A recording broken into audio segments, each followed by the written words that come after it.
Өфе мәктәптәрендә гадәттән тыш хәл сәбәпле ата-әсәләр йыелыштары үтәсәк. 11 яшьлек баланың үле кәүдәһе табылгас, башкаланың җәмәгать именлеге үҙәге ошондай карарга килгән.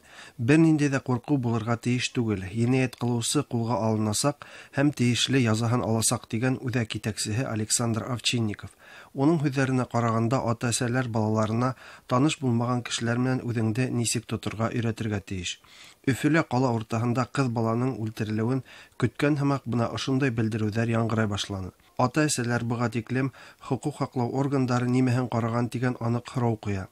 Яуап юҡ. Ҡала хакимиәттәре иһә гараждарҙы алып ташларға вәғәҙәләй. Яғни күптән килгән проблеманы тиҙ арала хәл итергә йыйына.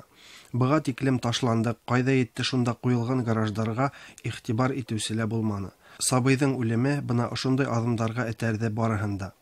Виолеттаның кәүҙәһе табылған урында шәм ҡабыҙылған. Миһырбанлы кешеләр балалар хәүефһеҙлеге мәсьәләһенә ата-әсә, уҡытыусылар, йәмәғәтселек иғтибарын, ә балаларҙы мыҫҡыллаусы енәйәтселәргә иң ҡаты яза ҡулланыуҙы талап итә. Дай Бог, до суда не доживет, сволочь такая. Наверное, не человек мог подобное сделать. Жалко девочку очень.